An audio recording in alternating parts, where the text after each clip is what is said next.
ونؤمن به ونتوكل عليه ونعوذ بالله من شرور أنفسنا ومن سيئات أعمالنا من يهده الله فلا مضل له ومن يضلله فلا هادي له ونشهد أن لا إله إلا الله وحده لا شريك له ونشهد أن سيدنا ومولانا محمدا عبده ورسوله الذي أرسل إلى الناس كافة بالحق بشيرا ونذيرا وداعيا إلى الله بإذنه وسراجا منيرا أما بعد فأعوذ بالله من الشيطان الرجيم بسم الله الرحمن الرحيم إن الله يأمركم أن تؤدوا الأمانات إلى أهلها وقال الله تبارك وتعالى ولا تكتموا الشهادة ومن يكتمها فإنه آثم قلبه صدق الله العلي العظيم. معزز سامعین، قابل احترام بزرگوں، نوجوان ساتھیوں، اللہ تبارک و تعالی قرآن مجید کے اندر ارشاد فرماتے ہیں ان اللہ یأمرکم ان تؤدوا الامانات الی اہلها، بے شک اللہ تبارک و تعالی تمہیں حکم دیتے ہیں کہ تم امانتوں کو اہل امانت تک پہنچا دو۔ اس آیت میں امانت کا ادا کرنا فرض اور لازم معلوم ہو جاتا ہے۔ آپ سب جانتے ہیں امانت صرف یہی نہیں ہے کہ کسی نے کسی کے پاس روپیہ پیسہ یا کوئی ساز و سامان امانت کے طور پر رکھ دیا ہے، اسی کو ادا کرنا ہے۔ امانت کا مفہوم یہاں تک محدود نہیں ہے، بلکہ امانت باتوں کے اندر بھی ہے، امانت مشوروں کے اندر بھی ہے، امانت انتظامی امور میں بھی ہے، اور امانت منصب اور عہدوں کے اندر بھی ہے، امانت حکومتی نظام اور سیاسی نظام کے اندر بھی ہے۔ لہذا امانت حکومتی عہدوں اور منصب میں بھی ہے۔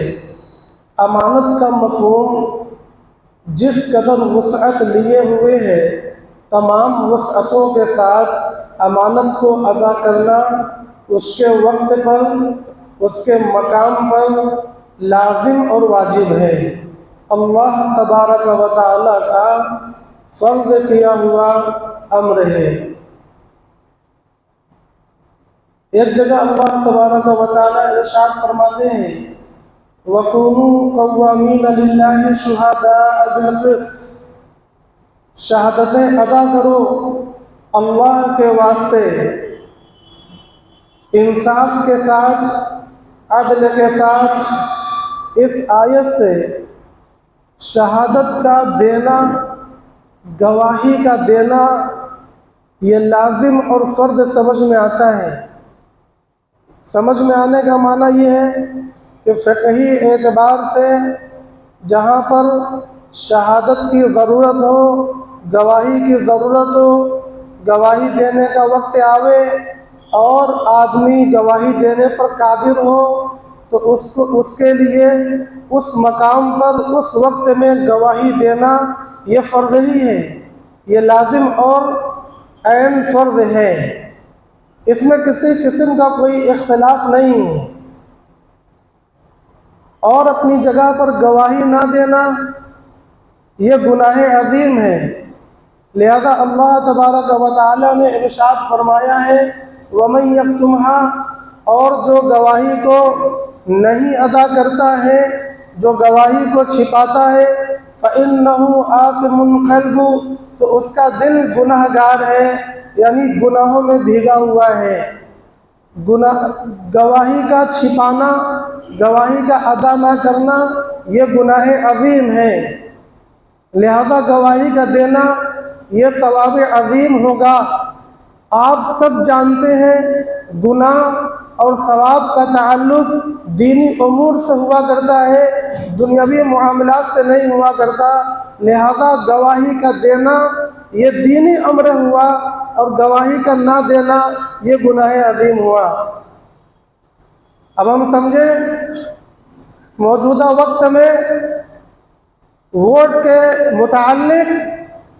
کے تعلق سے بہت سی غلط فہمیاں پائی جاتی ہیں۔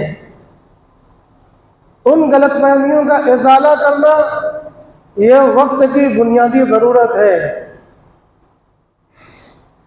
اس کے بارے میں مسئلہ صاف کرنا، صحیح جانکاری دینا اور صحیح جانکاری لینا یہ وقت کا شدید ترین تقاضا ہے۔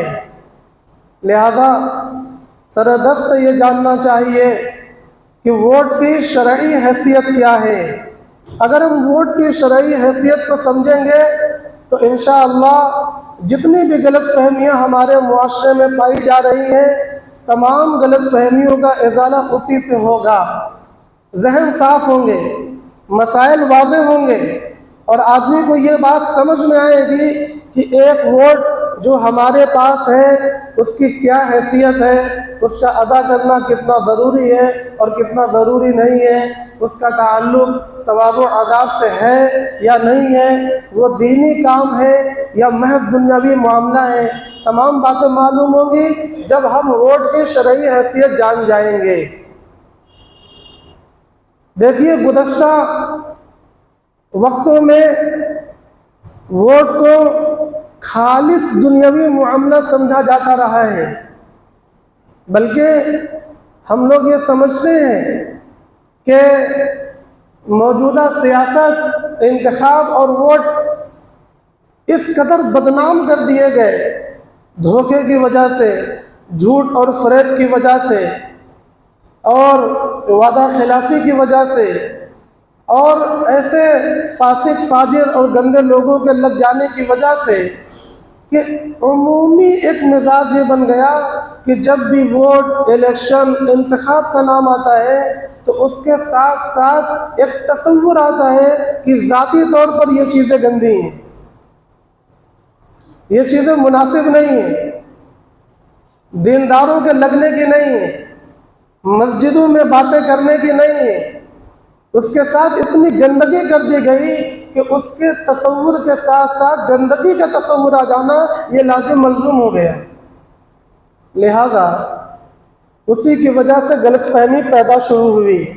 جو شریف طبیعتیں ہیں، جو بھولے بھالے مسلمان ہیں، جو تقوی طہارت کے ساتھ جینے کے خواہش مند ہیں، جو دین و سنت پر عمل پیرا ہونے کے پابند بننا چاہتے ہیں، ان کے اندر ایک سوچ پیدا ہوئی کہ یہ چیز جو اتنی گندگیوں کا ایک تالاب بنا ہوا ہے یہ ہم لوگوں کے لیے مناسب نہیں ہے، یہ ایک دنیاوی معاملہ ہے، اس کا دین سے کوئی لینا دینا نہیں ہے، ووٹ دینا کوئی بہت ضروری امر نہیں ہے۔ بہت سی غلط فہمیاں پیدا ہوئی۔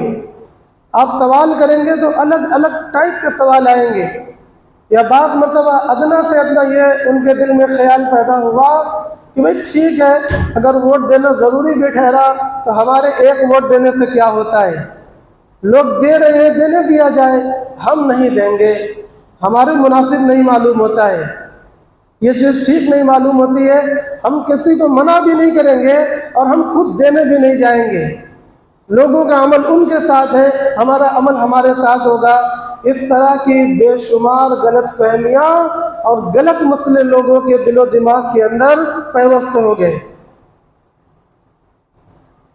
لہذا ان کا ازالہ کرنا یہ موجودہ وقت کی شدید ترین ضرورت بن چکا ہے، جیسا کہ میں کہہ رہا ہوں۔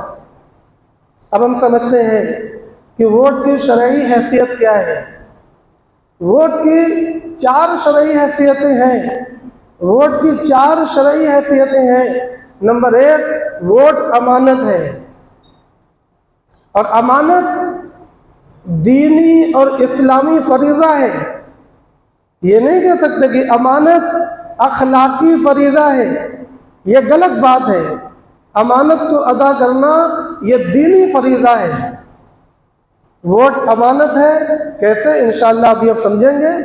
ووٹ کی ایک حیثیت امانت کی ہے، اور امانت کو اہل امانت تک پہنچانا یہ فرض ہے۔ اللہ تبارک و تعالی نے اس کا حکم دیا ہوا ہے۔ اور آگے بڑھیں، ووٹ کی دوسری حیثیت شہادت ہے، گواہی دینا۔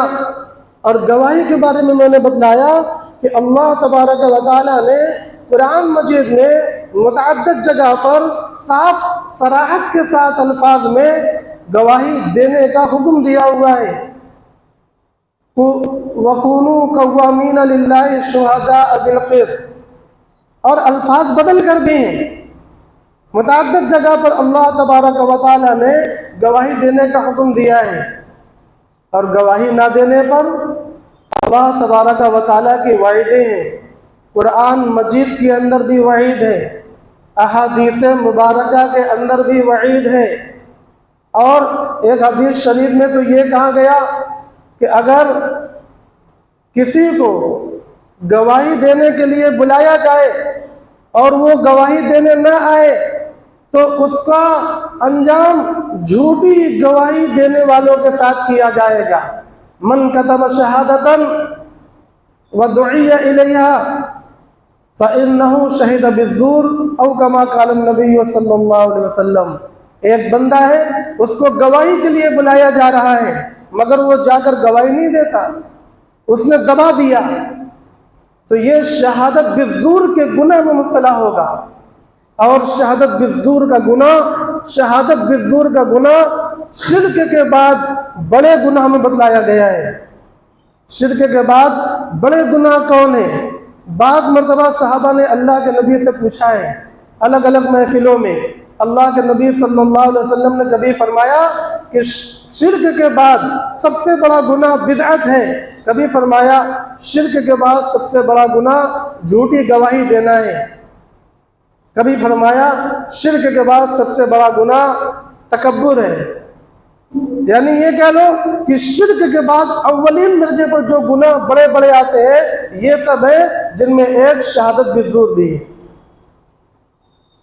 ووٹ کی ایک حیثیت شہادت کی ہے، امانت اور شہادت۔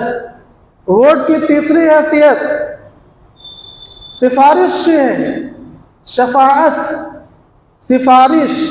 اگر عربی بولے تو شفاعت، اردو بولے تو سفارش، یہ بھی قرآن مجید کے اندر حکم ہے۔ وَمَن يَشْفَعْ شَفَاعَةً حَسَنَةً يَكُنْ لَهُ نَصِيبٌ مِّنْهَا وَمَن يَشْفَعْ شَفَاعَةً سَيِّئَةً يَكُنْ لَهُ كِفْلٌ مِّنْهَا۔ یہ بھی اللہ تبارک و تعالی کی ہدایت کے تابع ہے۔ فرماتے ہیں کہ جو اچھی سفارش کرتا ہے تو اس میں اس کا بھی حصہ ہوگا، اور جو بری سفارش کرے گا تو برائی میں اس کا بھی حصہ ہوگا۔ آپ سمجھے، ہم نے اچھی سفارش کیا اور عدل و انصاف والا آدمی بیٹھ گیا، مروت کرنے والا آدمی بیٹھ گیا، ظلم نہ کرنے والا آدمی بیٹھ گیا، اور امن و شانتی والا آدمی بیٹھ گیا۔ اس نے لوگوں کو، عوام کو امن و شانتی دیا، اس نے حقوق دیے، اس نے ظلم کو روکا یا ظلم کو کم کیا۔ یہ کیا ہے؟ ہم نے اچھی سفارش جو کیا اور اس کی وجہ سے وہ بندہ جو آیا، اب وہ جو بھی کام کرے گا، قطع نظر اس کے کہ وہ ہندو ہے یا مسلمان، قطع نظر اس کے کہ وہ سکھ ہے یا عیسائی، وہ جو بھی کام کرے گا، آپ سب جانتے ہیں کہ کوئی بھی کام دو حال سے خالی نہیں، یا تو وہ کار ثواب ہوگا یا وہ کار گناہ ہوگا۔ اگر وہ کار ثواب ہے تو اس ثواب کا تعلق کسی ایک آدمی کی ذات سے نہیں ہے، عوام کے ساتھ ہے، قوم کے ساتھ ہے، ملت کے ساتھ ہے، اور اس کا ثواب بھی اسی کے بقدر بڑھا ہوا ہوتا ہے۔ تو اب یہ آدمی جس نے سفارش کر کے یہاں تک آنے میں اس کی مدد کی ہے، اس کی ہر نیکی کے اندر ثواب میں یہ شامل ہوگا۔ اس کو پتہ نہیں چل رہا ہے کہ میرے نامہ اعمال میں کیا ثواب جڑ رہے ہیں، اس کو محسوس نہیں ہو رہا ہے، مگر اللہ تبارک و تعالیٰ کے یہاں نامہ اعمال میں ثواب جڑے گا۔ اس کی مثال ایسے ہی ہے جیسے ہم لوگ جمعیت یا جماعت کے ساتھ جڑتے ہیں، جمعیت یا جماعت کے ساتھ جڑتے ہیں، تو جو بندہ اس کے ساتھ جڑتا ہے اور نیکی کا کام کرتا ہے تو پورے ملک میں جہاں جہاں پر بھی جمعیت کے زیر اہتمام نیکی کا کام ہوتا ہے، تمام لوگوں کے ثواب میں سے ہمارا حصہ خود بخود بنتا ہے، چاہے ہماری نیت ہو یا ہماری نیت نہ ہو، اور چاہے اگلے کی نیت ہو یا اگلے کی نیت نہ ہو۔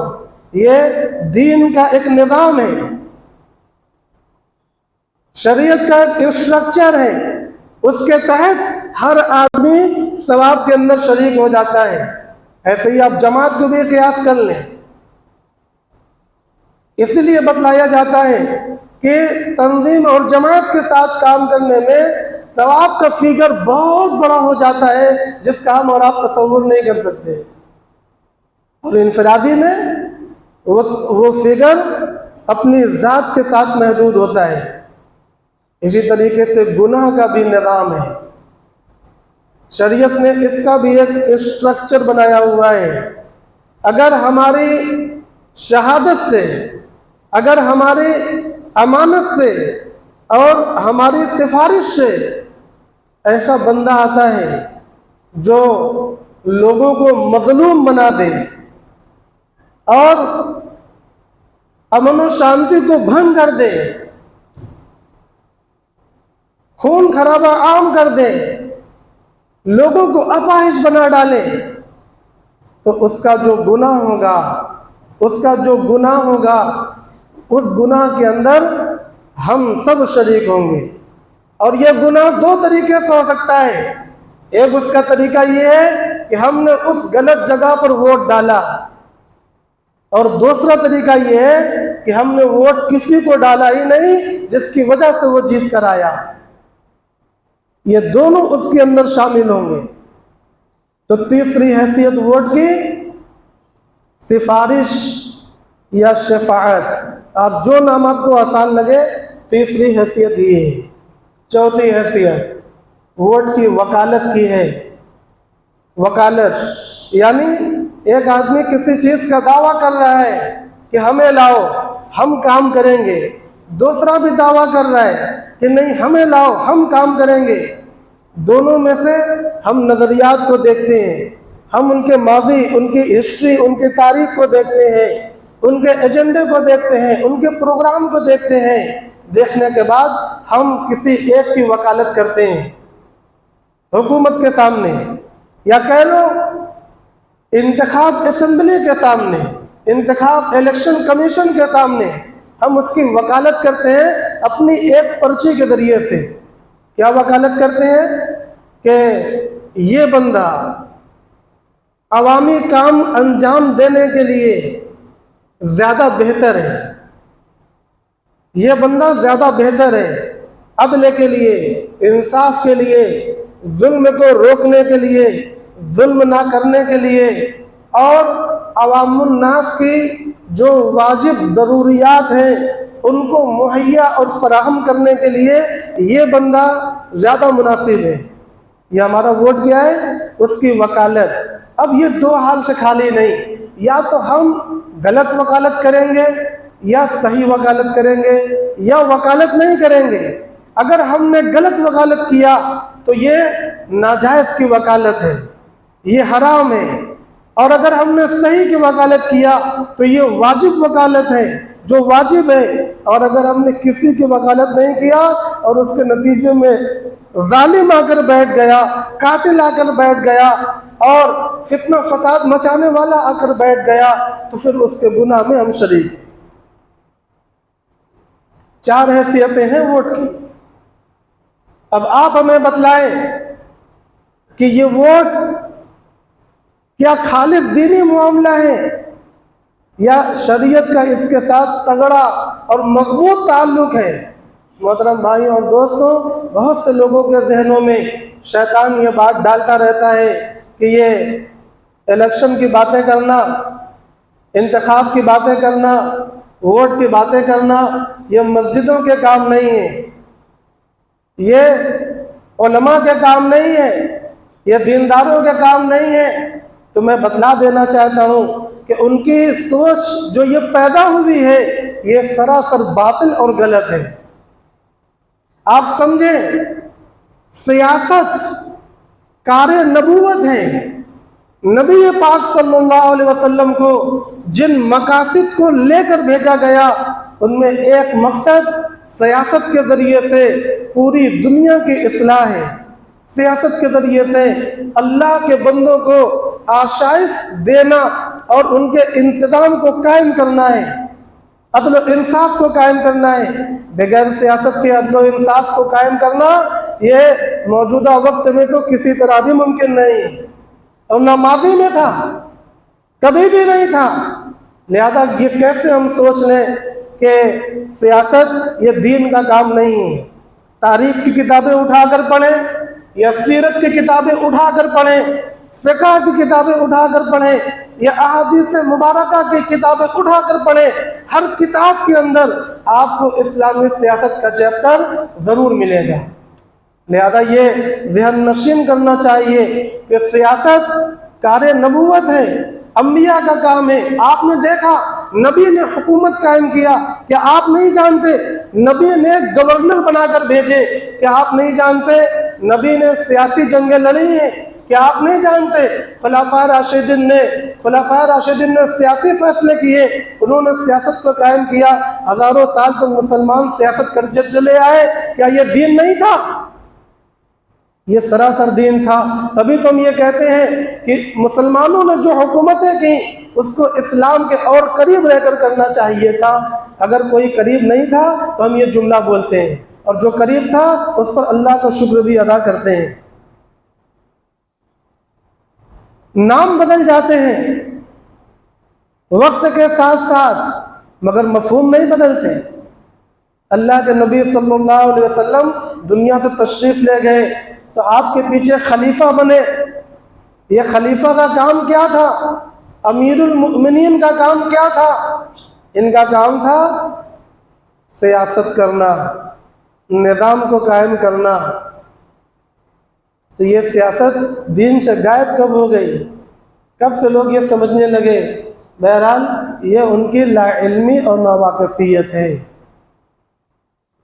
ایک بات اور ذہن نشین کرنا چاہیے، یہ جو سرکاری منصب اور عہدے ہوتے ہیں، یہ دروازے ذرا کھول لیں، لوگ باہر آ چکے ہوں گے، تھوڑا تھوڑا دروازہ کھول دیجیے۔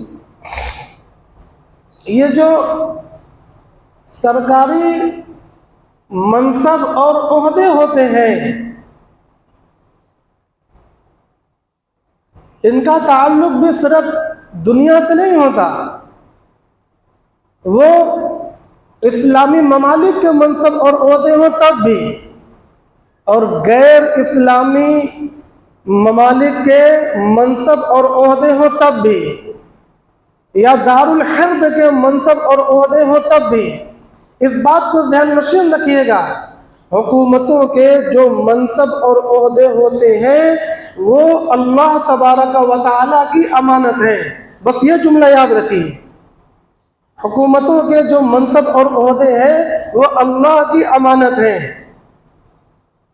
اب ہم غور کریں کہ موجودہ وقت میں وہ امانت کس کے ہاتھ میں ہے؟ وہ امانت غلط لوگوں کے ہاتھ میں ہے، وہ امانت ظالموں کے ہاتھ میں ہے، وہ امانت قاتلوں کے ہاتھ میں ہے، وہ امانت نفرتی لوگوں کے ہاتھ میں ہے۔ مگر اس سے یعنی ظالم کے آ جانے سے، قاتل کے آ جانے سے امانت ہونا ختم تو نہیں ہو جاتا۔ بات سمجھے؟ امانت ہونا ختم تو نہیں ہو جاتا۔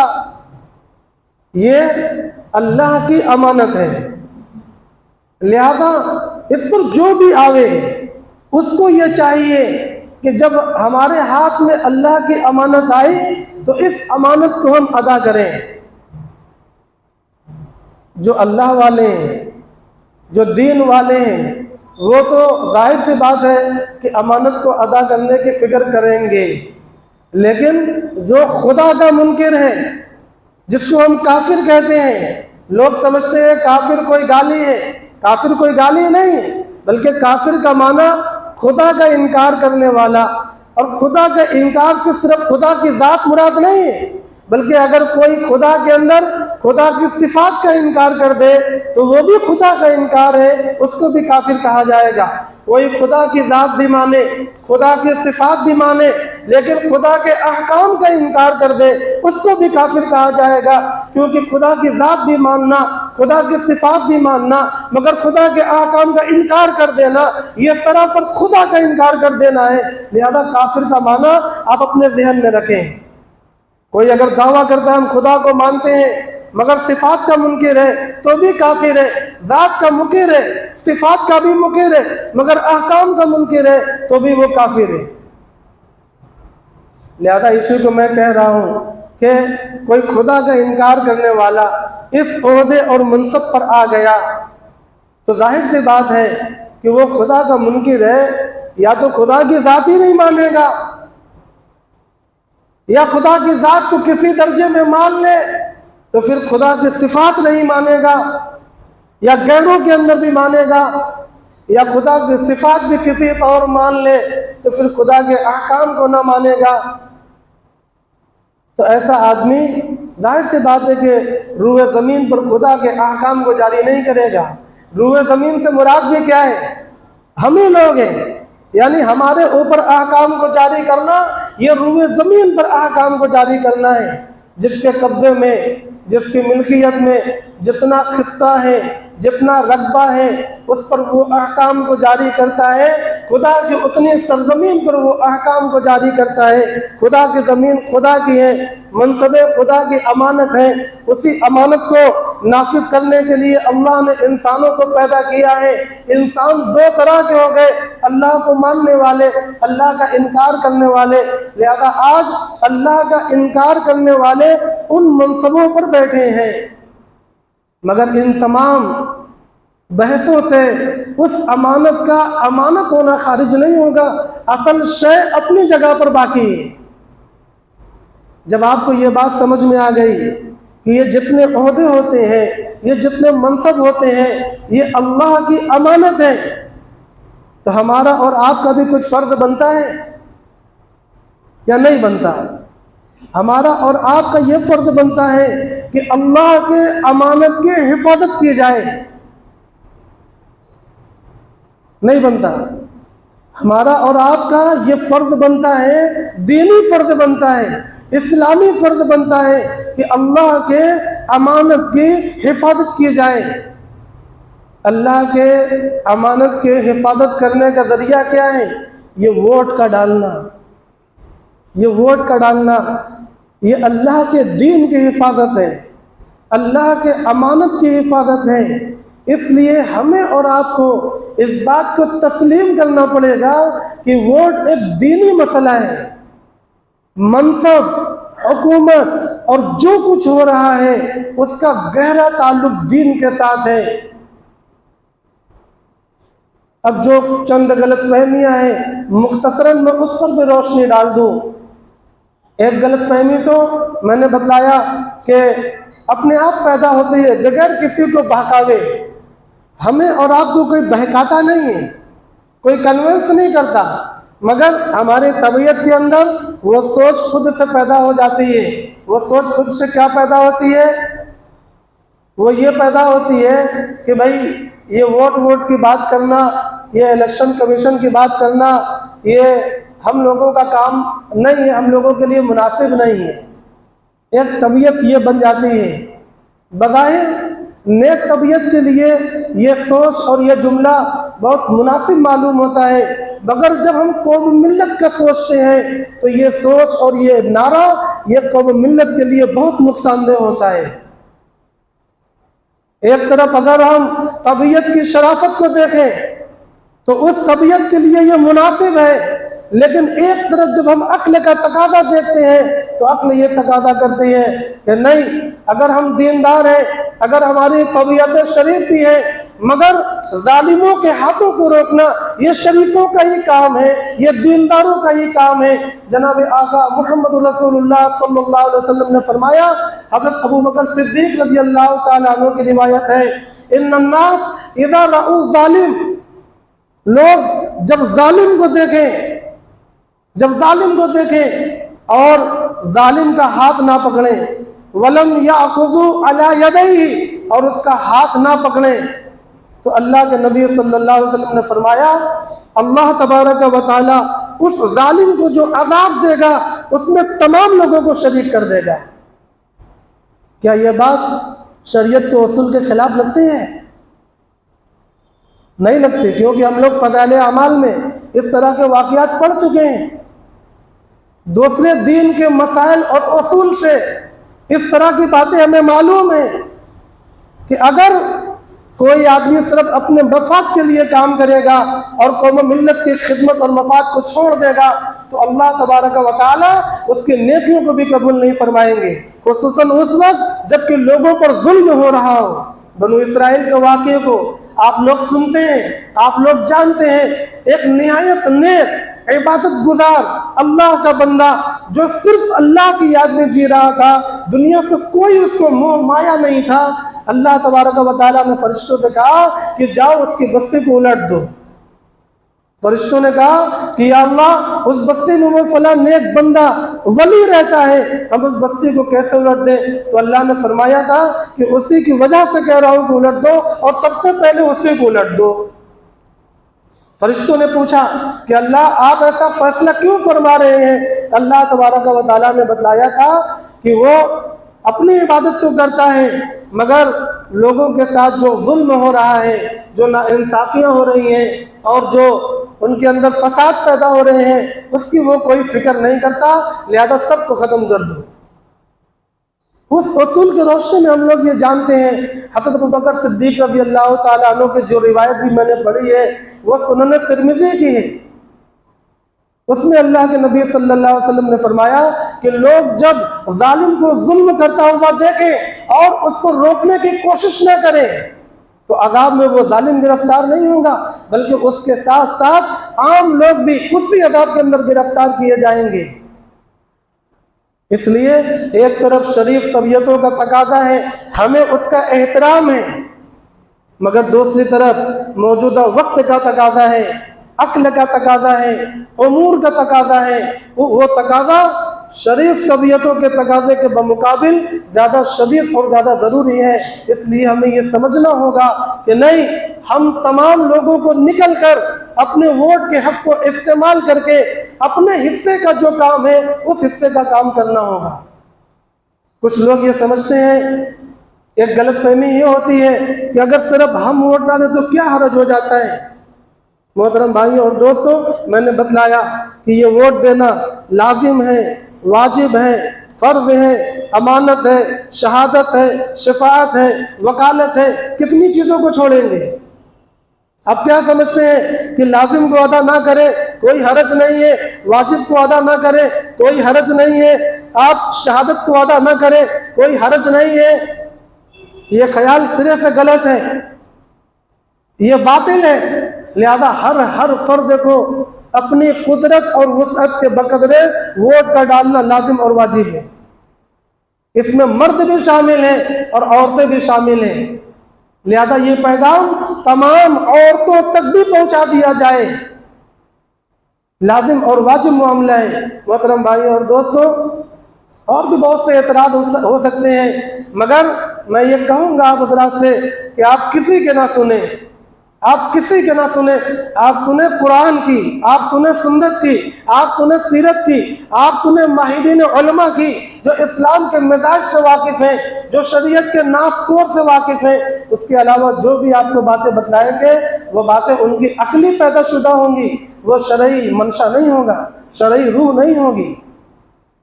اسی کے ساتھ ساتھ ہمیں ضرورت اس بات کی بھی ہے کہ ہم اللہ سے لو لگائیں، ہم توبہ کریں، ہم صلاۃ التوبہ پڑھیں، اسی کے ساتھ ساتھ ضرورت اس بات کی بھی ہے کہ ہم صلاۃ الحاجت پڑھیں۔